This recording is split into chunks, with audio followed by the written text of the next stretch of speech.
Nos encontramos con don Zacarías Oxa, guía turístico, expedicionario.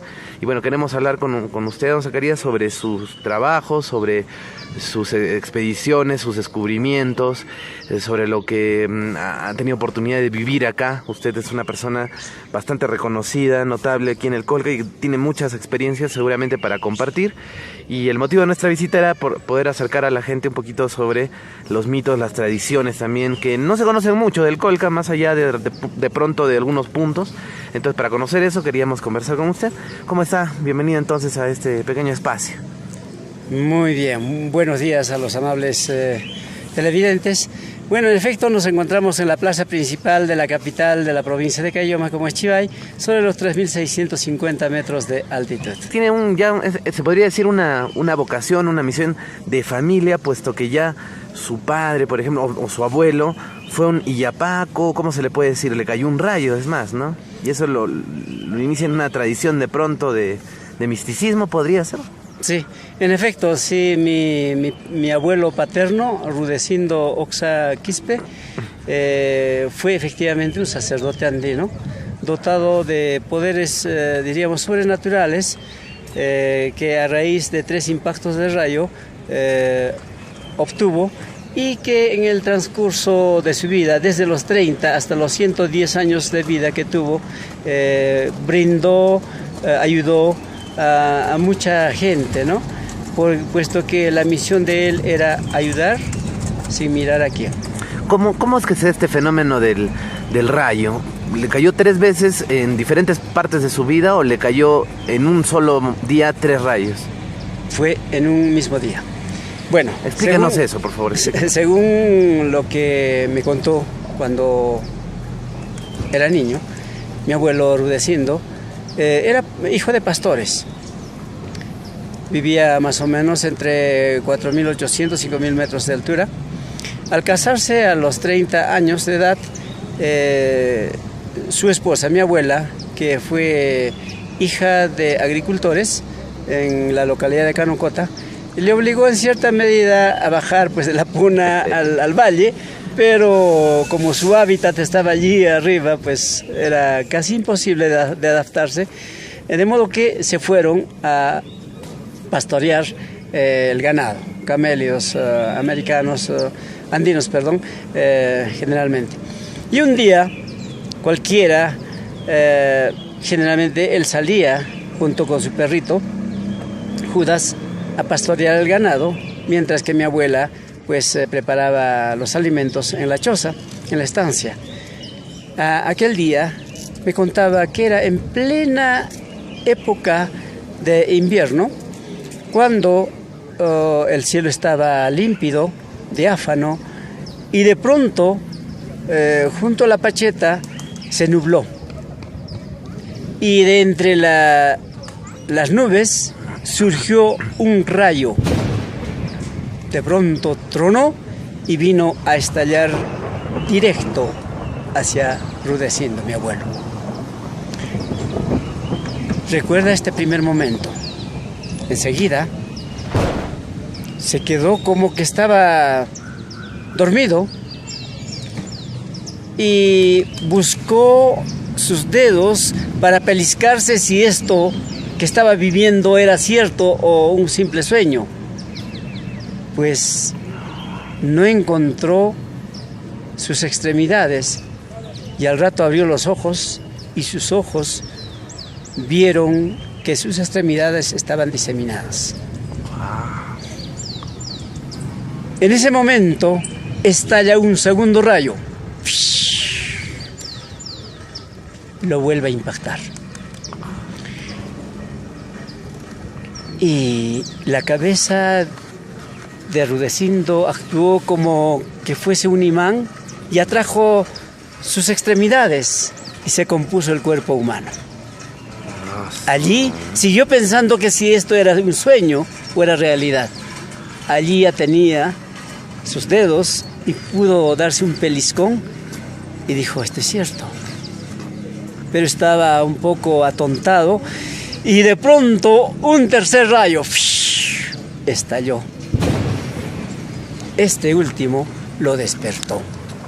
como cuando uno despierta de un sueño profundo, abre los ojos, pero estaba pues en la Puna Bravía, bajo esta tormenta eléctrica, pero que no había descarga de lluvia ni de granizo.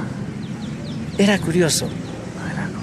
Al rato, una voz desde lo alto lo llama: ¡Rudecindo! Y él voltea, trata de ver a alguien y no había nadie. ¡Rudecindo! ¡Jami wawai! ¡Jantamunacuspan! ¡Pampacharjaiki! Hijo mío, porque te quiero, te he elegido. A partir de hoy harás el bien a tu prójimo sin mirar a quién. Algo así le habría dicho en su lengua materna. Y finalmente le indicó que detrás de la pacheta habría dejado una especie de amuleto que nosotros le llamamos la mesa. Mi abuelo,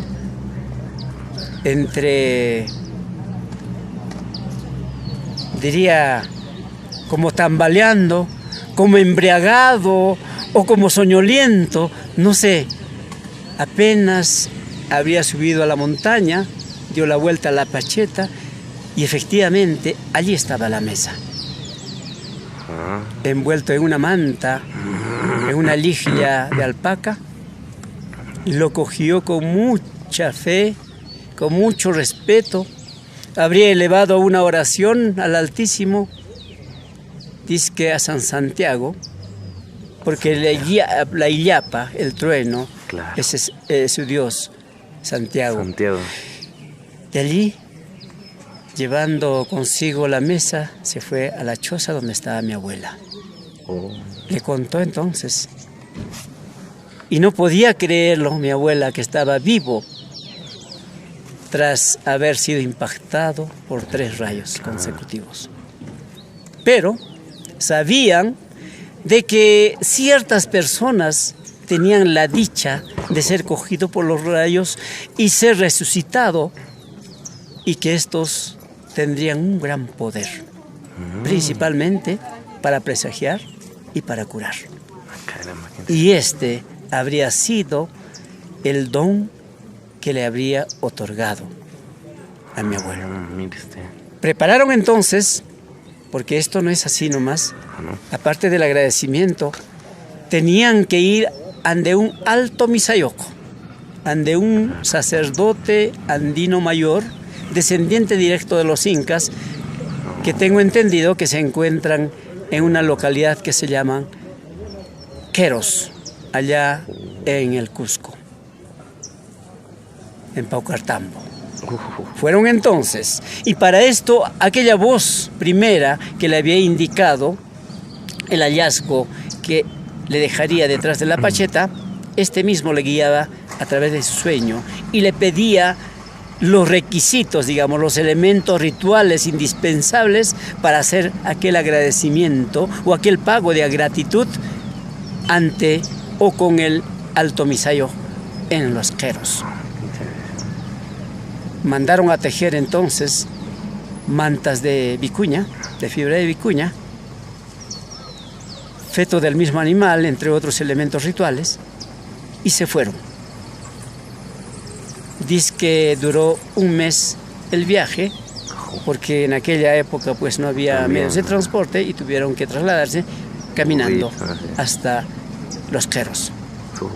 Una vez hecho como la especie de bendición, recién a partir de entonces podía ejercer su oficio de sacerdote andino. Y es así que durante todo el resto de su vida brindó, ayudó, salvó a mucha gente. Recuerdo una de ellas, por ejemplo, que me viene a la memoria cuando niño era, más o menos a los 5 o 6 años, un tal de apellido, déjeme recordar un poquito, fue un gran capitalista o terrateniente del norte, Gildemeister, de la época colonial. Este señor Gildemeister, a mi abuelo lo habría conocido en una de esas ceremonias rituales andinas que solía hacer en todas partes, y esta vez lo habría visto en Arequipa. Y este señor tenía a un hijo suyo desahuciado, postrado en su casa, en la cama, esperando morir. Puesto que, como se entenderá, que un capitalista pues tenía la facilidad de poder acudir al mejor médico del mundo, claro, pero ninguno pudo sanarlo. Claro.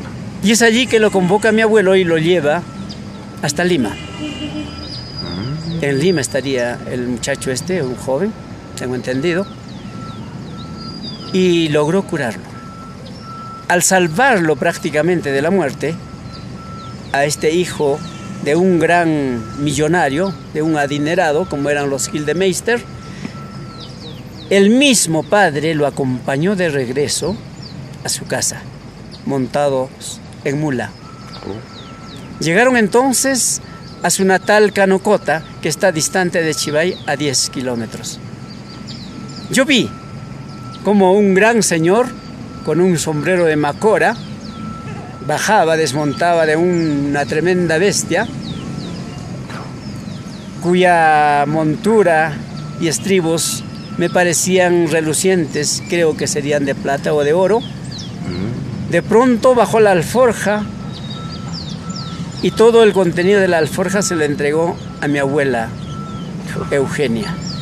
Había muchos comestibles, entre ellos golosinas para los chicos y una gaseosa única que hubo en el Colca. Se llamaba Colca-Cola. Colca-Cola, no Coca-Cola. Colca-Cola. Qué bueno. Cola del Colca. Mira. Que cuando mis padres hacían la venta de algún ganadito o la fibra de las alpacas, nos solía traer una botellita para los 5 que somos, los hermanos. Es decir, un poquito como para matar el antojo, nada más. Pero esta vez nos tocaba una botella por persona. Y qué dicha la nuestra, pues, de disfrutar aquella bebida apetecida, esperada por los niños de esa época, más un puñado de galletas y animalitos, lo máximo. Bueno, enseguida, este señor Gildemeister, no recuerdo su nombre, solo me suena el apellido, sacó de un saco de cuero un paquete, en una taleguita, recuerdo, de esas del costal de harina, recuerdo en aquella época la harina Victoria, muy bien amarradito, atadito, y le dijo: don Rudecindo, esto es para usted. Y siempre mi abuelo hacía que reciba su esposa, le decía mi abuela. Mi abuela extendió su falda y la recibió y le dijo: Eugenia, ábreme ese atado.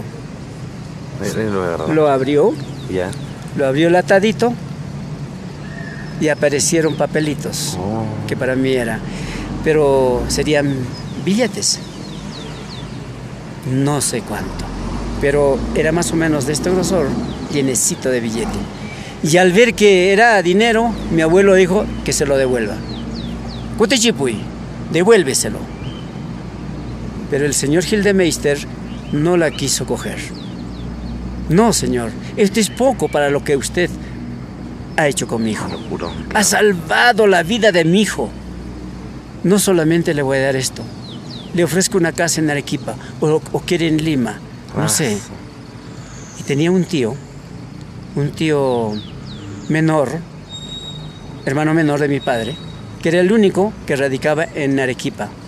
Entonces dijo: papá, recibe, le decía, ¿no? Pero finalmente, a tanta insistencia, mi abuelo cogió un billete, solo un billete de todo el paquete, y se lo dio a Lucio, que es mi padre, y le dijo: vaya a comprar todos los panes que hay en la tienda. Había una sola tiendita en la plaza. Fueron a comprar 2 talegas de pan. y junto a su hermana menor de mi padre, con mi tía, fueron a repartir a todos. Vayan a tocar las puertas y repartan, por favor. Repartieron el pancito. Muy bien, el resto se lo devolvieron. Pero mi tío, el menor, como estaba ofreciendo la casa, dijo, yo puedo ir a recibir la casa. Sí, vamos, ahora le firmo la escritura, qué sé yo, ¿no? Dijo, y se fueron. Y entonces mi abuelo tuvo el regalo de una casa que finalmente se quedó con el tío, ¿no? Ah, qué increíble. Bueno, esa es una de las anécdotas, uno de tantos que podría contarles de lo que mi abuelo hacía. Increíble. Y un día, cuando ya estaba envejeciendo, aunque no se notaba tanto su vejez, porque él andaba erguido y solo usaba un bastón, no para apoyarse, sino, él decía, para espantar los perros. ¿Ya? Pero caminaba. Y venía, cuando a los 95 años se fue mi abuela, él no quiso alejarse de su casa huerta. Tenía 2 casas huerta, aparte de su casita en el pueblo. Pero él prefería vivir en la casa huerta, porque allí cultivaban el orégano y los claveles con los que negociaban en los días de fiesta en los pueblos del Valle del Colca. Mi abuela era la comerciante, que montaba en su burrito, en los cerones llenaba las flores y el orégano e iba a negociar con los mayordomos, las previstas, los alferados de las fiestas. Ese era su negocio. Y aparte pescaba trucha mi abuelo, pero últimamente fue muy solicitado, ya no tenía tiempo para hacer otros negocios, sino que acudía a curar, a hacer ceremonias, aquí y allá, no sé dónde lo llevarían, pero muy rara vez se le encontraba en su casa. Estaba casi sola siempre mi abuela. Mire usted, qué interesante. Y cuénteme un poquito también sobre la expedición al origen del Amazonas, que usted participó también. O sea, el Amazonas, este río Amazonas empieza aquí en el Colca. Sí. Bueno, creo que fue por los años 1996. Vino una expedición multinacional, auspiciado por el Instituto Geográfico de Lima, me parece. Vinieron de Rusia, Italia, y no sé, eran 4 nacionalidades diferentes, que dijeron que venían a estudiar el origen más remoto del río Amazonas. Bueno, como caminante conocía ciertos lugares. En ese entonces, un pariente mío que era el alcalde provincial me dijo que los acompañase, y fuimos entonces hasta Carhuasanta, que es la parte baja de donde fluyen las primeras aguas del Mismi hacia el Amazonas. Ahí se estacionaron. Me dijeron que no era necesario que esté con ellos, puesto que ellos iban a estar un mes o algo más para hacer su estudio glaciológico, hidrológico, qué sé yo, de acuerdo a las especialidades que ellos tenían, y que volviera después de un mes si es que ellos me lo pedían para recogerlos. Y se quedaron. Luego de, creo que de 4 años, publicaron recién los resultados de aquella expedición. Sí, justamente en el año 2000 publicaron, en el sentido de que habían determinado que el origen del río Amazonas no era en el Mismi, sino era en el Jehuilla, considerando 3 elementos o condiciones fundamentales, que serían la longitud, la altitud y el caudal de agua desde su nacimiento. El Mismi, que es el pico más elevado de la cordillera de Shila, que se encuentra a 5.600 metros de altitud, está probado que desde tiempos inmemoriales es el nacimiento del río Amazonas. Sin embargo, esta expedición multinacional Río Amazonas es el único que descarta esta posibilidad y dice que sería la otra montaña. Decía, considerando estos 3 aspectos. ¿Dónde está esa otra montaña? ¿Acá también? Está en la misma cordillera. En la misma cordillera. Es una cordillera que está en la misma. Igual el origen estaría aquí, ¿no? Por supuesto. Bueno. Está en la provincia de Caylloma, el distrito del Ari.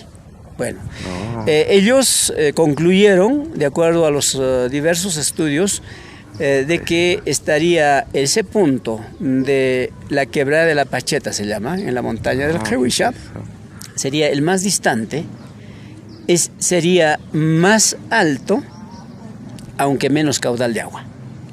De tal manera que 2 contra 1, pues salía ganando este. En cambio, en el otro lado que se llama Jarwa Santa, ahí el caudal es inmenso, es bastante, pero está a menor distancia y a menor altitud.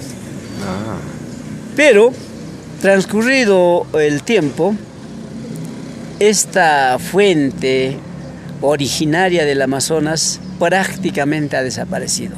Hoy no hay una sola gota de agua. Por lo tanto, descartado que la quebrada de la Pacheta sea el origen del Amazonas. Nosotros seguimos con aquella teoría de que es al pie del Nevado Mismi, en la quebrada del Jarwa Santa, donde nace el río más grande y caudaloso del mundo, el Amazonas. Me hace acordar esta historia de pronto a los ríos, pues, que hablan en la Biblia del Edén, ¿no? ¿Por qué le digo esto? Porque hay un par de poblaciones que han surgido, se podría decir originarias, pues, de este mismo lugar. De pronto la evolución del hombre también se dio por aquí, porque se han encontrado unos cráneos, unas deformaciones craneanas que la ciencia dice, alguna parte, que nacieron así, otros dicen que se deformaron. Quería que me hable un poquito sobre los Collahuas y los Cabanas, que son hijos de 2 volcanes, ¿no? ¿Me puede contar un poquito esa historia? Bueno, mitológicamente hablando, los Collahuas son hijos descendientes de la montaña del Collahuata, que se encuentra a la vera del camino inca, el Japajñán, que une el Cosco con el Collasuyo. Esta montaña sagrada de los Collahuas dice que dio fruto a muchos hijos. Ellos bajaron hasta esta quebrada del Jatumayu, hoy llamado Colca, a domesticar las plantas y particularmente a construir las terrazas que hoy tenemos a lo largo del Valle del Colca, a convertir las laderas en hermosas terrazas donde cultivaron principalmente la papa y la quinoa. Estos Collahuas o Collahuahuas hablaban aymara y en honor a su apu, a su montaña sagrada, que es un tanto elevado, deformaron el cráneo de sus criaturas recién nacidas, atándoles con unas tablillas para que el cráneo se desarrolle en forma alargada. Por otro lado, el otro grupo étnico llamado Cabana, mitológicamente surge de la montaña Hualja Hualja. Hualja Hualja es una montaña un poco más chata, más baja, y entonces los Cabanas a sus criaturas recién nacidas les ataban el cráneo de arriba para abajo para achatarlos. Es decir, era fácil de distinguir el Collahua del Cabana. Collahua y Cabana. Esta fue una de las formas de diferenciarse al margen de la lengua, puesto que los Collahuas hablaban aymara y los Cabanas el quechua. Pero, a raíz de la conquista inca, ambos grupos étnicos van a hablar el runasimi o el quechua, que a la fecha es nuestra lengua materna. Claro, que los incas acá no tenían nada que ver, bueno, en aquel momento, ¿no? En aquel momento no, porque esto es antes de la época inca. Antes de la época inca. Mire, qué interesante. Bueno, y hablando un poquito sobre su trabajo de, se podría decir, cultor, ¿no? De tradiciones, de recopilador o compilador de tradiciones del Perú, sobre todo de aquí del Colca, sobre todo rescatando la oralidad, ¿no? De algunas leyendas, ¿no? Que, bueno, las ha plasmado bueno, yo tengo 3 libros, ¿no? de usted, donde hay muchos, incluso algún cuentito por ahí, pero todos son casi reales, ¿no? Historias reales, ¿no? Así es. Cuénteme, por favor, una historia que, bueno, ya nos habían comentado por aquí, que el anlaco, bueno, este demonio andino existe, ¿no? Y lo han visto. Sí, sí. ¿Cómo es esto? ¿Cómo es el anlaco? ¿Cómo? Mire, el anlaco en realidad es un personaje que va detrás de los arrieros. Los arrieros que antaño viajaban pues de confín a confín.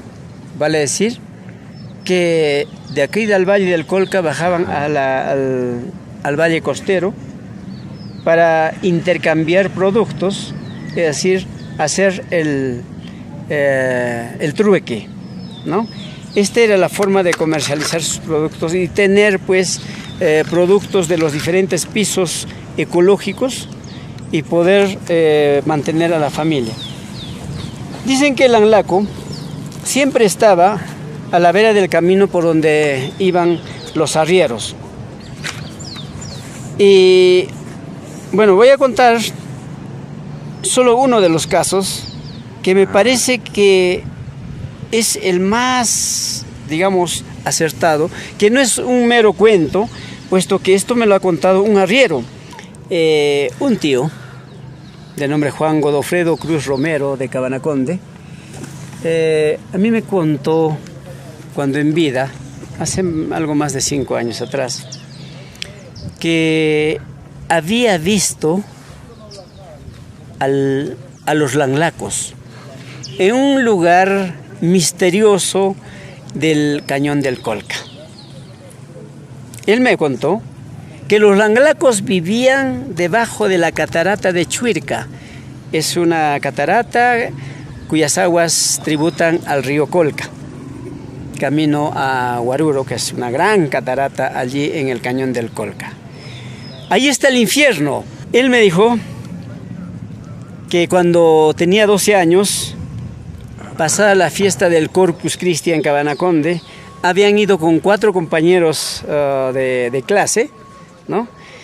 Cada uno con 2 burros hasta las pampas de Huiracahuayuyo, que está encima de la huerta esta de Chuirca, que tiene una cascadita.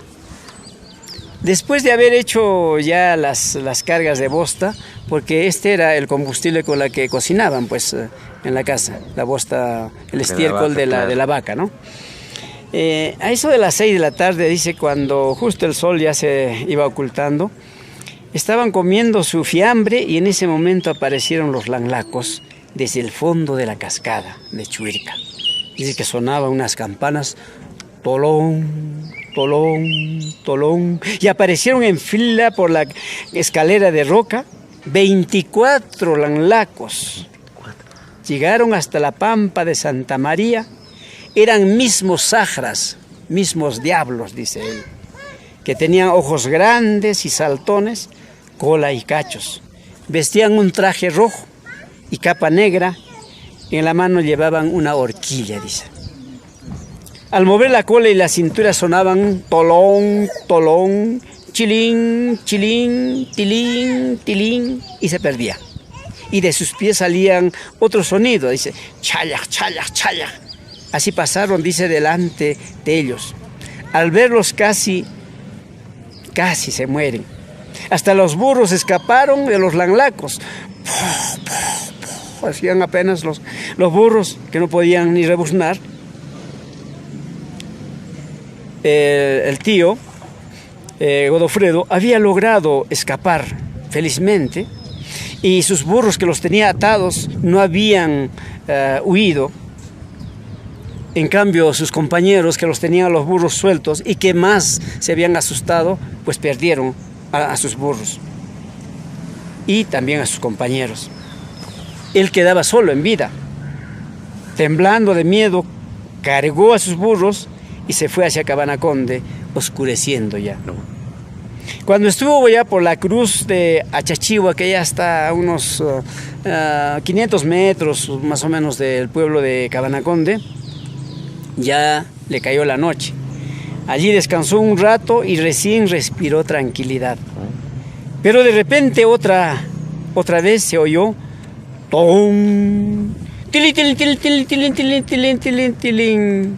Pasaron raudos los langlacos, con los ojos centelleantes como fuego, y se perdieron por Santa María Pampa. Era limpo, Solo pudo escuchar el sonido de las campanillas y sus ojos luminosos. Sus burros se corrieron, se escaparon. Y en ese momento, don Juan sintió un miedo aterrador, que todo su cuerpo se escarapeló, se erizaron sus cabellos, hasta salían chispas, dijo. ¡Jesús, Jesús, Jesús, líbrame, Señor!, gritó desesperado, besando la cruz de acero que llevaba en su pecho. Creo que el crucifijo me ha salvado, dijo, porque dice que era bendecido por el Taytacura. En cambio, sus compañeros desaparecieron en cuerpo y alma para siempre. Sus padres los buscaron de día y de noche en vano. Dicen que solo encontraron su ropa encima del infierno de Chuirca. Imitando a estos seres demoníacos, dice que los cabaneños bailaban en la fiesta del Corpus Christi. Esta danza no tiene acompañamiento musical, solamente bailan al son de los esquilones que le cuelgan en la cintura y las pantorrillas, con ese sonido del tolón y el tilín. La ropa es similar al verdadero langlaco, roja con capa negra, llevan una máscara con cuernos y en la mano portan una horquilla. Eso hacen a manera de imitación, hacían, ¿no? De recordar, ¿no? De recordar, ¿no? Aquel evento. Una vez 2 personas dicen que desaparecieron bailando el langlaco. Ellos habían sido los capitanes, un tal Guerra y un Yanquecha, dice los 2 de Cabanaconde. Habían bailado durante todo el día y la noche en vísperas de la fiesta del Corpus Christi, en la plaza principal de Cabanaconde, hasta el amanecer. Y antes que aclare el día se perdieron hacia Chuirca y nunca más aparecieron.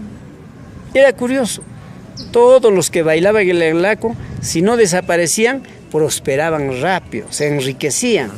Solo transportando cañazo eran ricos, tenían buenas mulas, buenas casas, en fin, se enriquecían rápidamente. Ellos traían pues aguardiente, me dijo, de los valles de Majes y Siguas. Los más mentaditos serían los Coripuna, los Tinta y los Ramírez. Y don Juan más bien sería el último. Todo el trago que traían de los valles lo vendían a los Tejada de Madrigal. Él pagaba, dice, buena plata. Y de esa manera podían recursearse, digamos, vendiendo el cañazo, ¿no? Pero en forma de contrabando, decía, clandestinamente. Es decir, iban ahí a los fabricantes artesanales de Siguas, de Majes, y traían, porque habían una especie de fiscalizadores quienes estaban por el camino, y si los atrapaban, los incautaban toda su mercadería de licor. Wow. Qué increíble esta tradición, ¿eh? Realmente preciosa.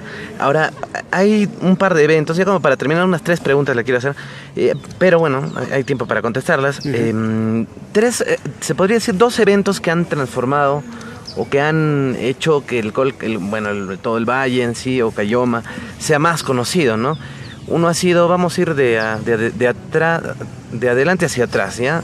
El tema, pues, el famoso Ciro, que incluso, pues, lo animó a recrear una pequeña historia, ¿no? Sobre Ciro. Que, bueno, esto es parte de un conjunto de cuentos, ¿no? Mitos y leyendas del Colca. Hasta en eso influenció Ciro. Cuéntanos un poquito ya al tiempo.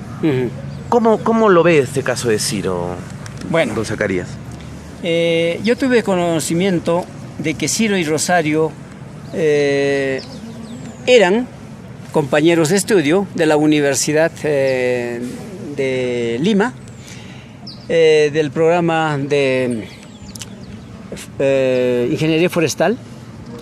Y bueno, en un viaje de estudio habrían salido hasta Puerto Maldonado, por la zona de la selva, y en su retorno se habrían separado en el Cusco del resto del grupo de estudiantes universitarios.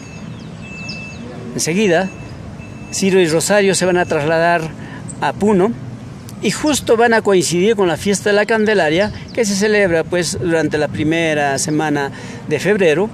Y como quiera que Ciro, su padre, tiene casa allí en Puno, por ser del lugar, entonces se quedaron ahí. por más días, todo el mes de febrero prácticamente. Posteriormente se trasladan a Arequipa, en Arequipa se quedan con unos amigos y finalmente deciden viajar al Colca. Aquí en el Colca asisten a una fiesta de aniversario del pueblo de Yanque, cuya fecha principal es el 10 de abril, pero como quiera que aquel año del 2011 hubo elecciones, entonces lo adelantaron esta festividad para el 1 de abril. 1 de abril entonces asisten a esta ceremonia de festejos por el aniversario de Yanque. Son bienvenidos como turistas nacionales. De allí se trasladan a Chivay, porque aquí en Chivay estaba su alojamiento. Al día siguiente, a través de un medio de transporte interdistrital, se trasladan hasta el pueblo de Madrigal. De Madrigal visitan primero a un sitio sagrado ceremonial que se llama la Fortaleza de Chimpa. Y retornan nuevamente a Madrigal, y aquí empieza la odisea. Lo que voy a contar, la primera parte es tan cierto como lo saben sus propios compañeros, pero de aquí para adelante es un tanto ficticio, porque yo como andino creo que primero la Pachamama tiene vida, que en las pachas habitan las sirenas, las ninfas, y justamente lo he vinculado con esta belleza de mujer, entre comillas, de la sirena, con la atrocidad que era pues Rosario. Bueno, tema aparte. La primera noche, cuando deciden ellos viajar de Madrigal a Tapay, venciendo el escarpado camino de la montaña de Bomboya, el primer día acceden hasta la fortaleza de Chimpa. En Chimpa, al momento ya de dormir, cuando cayó la noche, a pesar de que tenían carpas para guarecerse, encontraron allí unas pucuitas. Las pucuitas son una especie de choza picada toda de piedra. Entonces deciden meterse a la pucuita y descansar allí. Al borde de la medianoche, Ciro siente deseos de misionar. Se sale de la covacha, se va al acantilado del cañón y está a punto de misionar, y de pronto todo el valle, todo el cañón se abre como una gran ciudad. Y de pronto aparece una bella dama.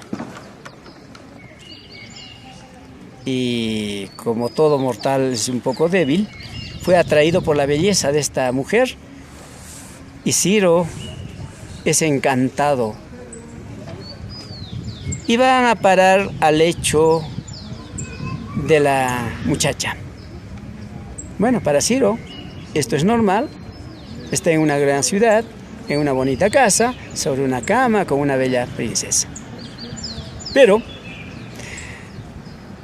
al amanecer, cuando la fría brisa del cañón ascendía, reacciona y no estaba con la bella princesa, ni que estaba dentro de una habitación, sino que estaba tirado al borde del cañón, tiritando de frío. Reacciona, vuelve entonces a la choza donde la esperaba, muy iracunda, su compañera, Rosario,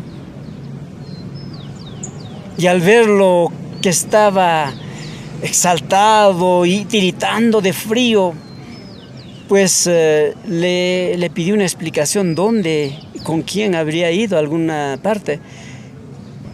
Ciro le confesó toda la verdad, tal cual le había sucedido. Desde entonces, Rosario se puso tan celosa que no lo dejó ningún momento en paz. Cayó, o llegó el nuevo día, prosigue en caminata, cuesta arriba, y a eso del mediodía, cuando ya están por coronar la montaña, de pronto cae una densa nieve que lo sepulta el camino y se pierde. Caminan a tientas y encuentran de pronto un caminito de zorro que conducía a una profunda abra donde hay bosque de queñuales. Allí continúan hasta donde encontraron una cascada de agua, se refrescaron y allí siguieron este caminito de zorro que nosotros llamamos Chaquiñán, hasta que se toparon con un precipicio y para arriba una cresta rocosa. Allí se quedaron entonces la segunda noche. Esta segunda noche que sería la fatal. Se recostaron al pie de la cresta rocosa, pero Rosario no lo dejó en paz a Ciro. Todo el tiempo le andaba preguntando que quién era aquella muchacha con quien pasó la primera noche. ¿Y dónde se habría ido? ¿A Madrigal o a Chivay o a Yanque? Pues estaba harto de sus celos. Ciro no pudo concebir sueño. Así que decidió levantarse y cuando salió vio que el cielo estaba estrellado, completamente despejado. Se puso a contemplar. Estaba con vista al cañón y de pronto Rosario, que está detrás suyo, está pensando darle un empujón y acabar con él, por lo infiel que habría sido con ella. Está diciendo más o menos, ahora termino con este desgracia. Y en efecto, se levanta y de un empujón lo avienta al precipicio. Rosario, creyendo que ya había acabado con Ciro, se vuelve a recostar un rato hasta el amanecer, hasta que raya el sol, ve que estaba en lo alto de la montaña y al frente los turistas poco a poco iban llegando. Luego vio una choza debajo de esta misma montaña del Bomboya y decide ir hacia ella. Baja con mucha dificultad, pensando que allí habría algún pastor que le pudiera brindar ayuda, pero la choza estaba abandonada. Cuando ya estuvo descansando en la puerta de la choza, de pronto da una mirada a la montaña desde donde había descendido y lo ve a Ciro, que estaba alegre bajando, corriendo como si fuera un llano. Y este desgraciado no ha muerto. ¿Qué hago?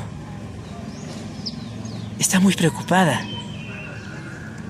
Y no le quedaba sino esperarlo y pedirle seguramente 1000 perdones.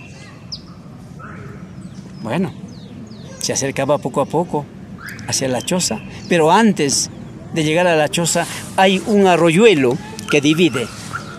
Cuando Ciro llegó al arroyuelo, este se convirtió en un hermoso camino y el verdadero por donde se acercaba a la choza en un sitio espinoso. De modo que tomó el camino hermoso y de pronto de abajo apareció la misma muchacha de la primera noche. ¡Hola, mi amor! ¿Cómo estás, papi? Y se abrazaron y se aventaron a la cascada de Soltera Pacha y quedaron para siempre allí con la ninfa del Colca. Entre tanto, Rosario, en su desesperación, poco a poco su cuerpo se iba convirtiendo, se iba transformando en una rastrera serpiente ante la atenta mirada de los cóndores que planeaban a esa hora del día en el gran cañón del Colca. Y así terminó Ciro. Una pregunta más. Usted dijo que los apus están vivos y yo quería preguntarle, entonces, ¿cómo concebir o cómo cómo ve este caso de la momia, de la mal llamada momia, ¿no? El cuerpo congelado, la dama del Ampato, Juanita, ¿no? Ya tantos años de su descubrimiento para la ciencia. Bueno, es importante, ¿no? Obviamente que le hagan los estudios, todo, pero no sé si deba volver allí, pero ¿qué es lo que nos podría reflexionar sobre la dama del Ampato, bueno, Zacarías? Sabemos que en aquella época del Incario habían mujeres escogidas que se criaron en los ajiahuasis desde muy pequeñas. Y Juanita, que no se sabe qué nombre tenía porque le ponen claro, el nombre del supuesto descubridor, sería una de tantas niñas voluntarias a ofrendarse a las sagradas montañas. Era un honor que un padre cuya hija era bella y era designada al sacrificio. Este era un gran honor. Se dice de que Juanita fue una bella princesa de más o menos 14 años, que una vez realizado toda una ceremonia especial de sacrificio llevado a cabo por los sacerdotes andinos allá en el Joricanche, en el Cusco, fue traído en hombros de guerreros imperiales del Cusco sobre una litera de oro. Llegando al pie del Jampato, habrían trazado un sendero hasta que llegaron a lo que vendría a ser el santuario de este cuerpo congelado.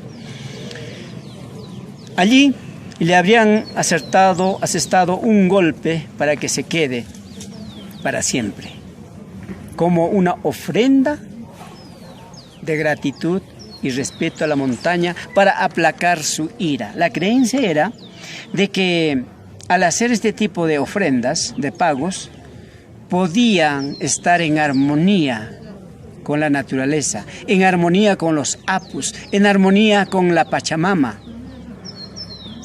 Y es así que van a ofrendar a esta pequeña de apenas 14 años, que luego de tantos siglos, el año 1995, después de la erupción volcánica del Sabancaya, que es la montaña próxima al Ampato,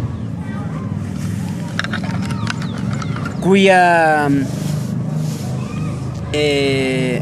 acción fumarólica y posteriormente la erupción habría provocado el descongelamiento de la nieve, y es donde se descubre, pues, ¿no?, a esta ofrenda sagrada. Pero esta creencia, esta costumbre ancestral, hasta hoy los andinos llevamos a cabo. Ya no es con sacrificios humanos, sino se le ha reemplazado principalmente por el feto de la llama o de la vicuña o del guanaco. El untu, ¿no? No, ese se llama el suyo. El suyo, perdón. Y además, entre otros elementos, se emplea la grasa del mismo animal o el untu. Y por supuesto, las hojas sagradas de la coca, entre otros elementos rituales.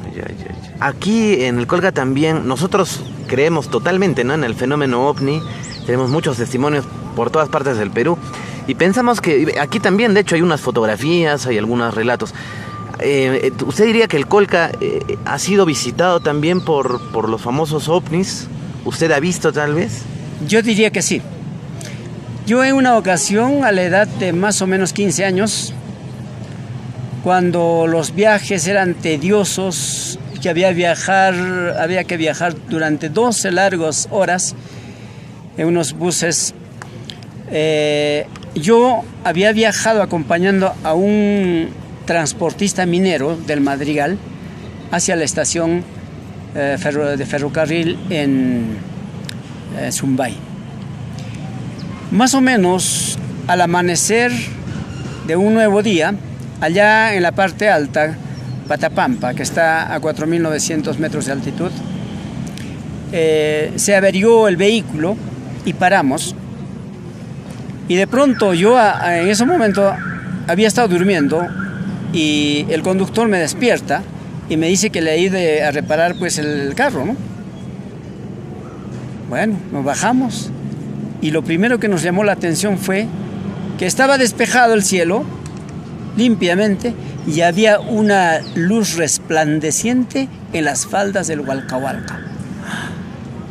En aquella época, estoy hablando más o menos de la década de los 70, comienzos de los 70, ¿sí?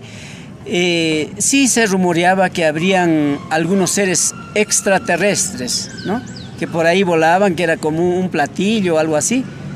Y él me dijo, ¡un platillo volador! Y efectivamente, era como un gran faro redondo que tirilaba las luces, sí, pero potentes a gran distancia. Estamos hablando de más o menos unos 30 kilómetros de distancia. ¿De día o de noche? De noche, de noche. Al amanecer. Esa fue la... Por ahí no hay camino, nada, no es solo... No, para nada, en lo absoluto. Es un lugar totalmente alejado. Alejadísimo de todo. Y algo hacía luces. Sí.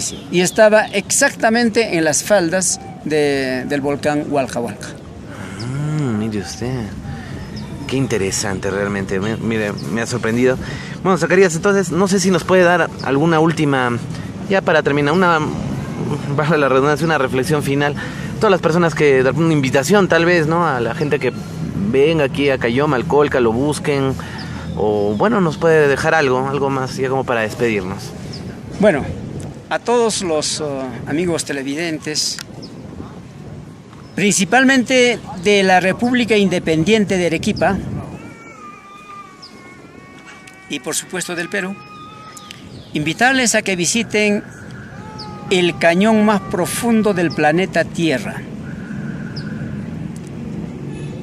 Estamos convencidos de que el Colca es el más profundo, puesto que hemos participado en una de las grandes expediciones de Canoán de 79, con Andy Upiatowski, con quienes se ha podido comprobar de que el cañón del Colca posee una máxima profundidad de 4.160 metros, allí entre Satay y Yajirwa, en el distrito de Huambo. Además, tenemos el privilegio, la dicha, de tener el origen más remoto del río Amazonas, y ni qué decir el hábitat natural del cóndor andino, que cada mañana recibe nuestro saludo y lleva el mensaje a las divinidades andinas a través de su majestuoso vuelo. Por otro lado, tenemos a lo largo del valle y cañón del Colca 105 fuentes de agua termal que son buenos para combatir diferentes tipos de enfermedad, como son los resfríos agudos, el reumatismo, la artritis, y muy relajante. Bienvenidos sean todos al Valle y Cañón del Colca.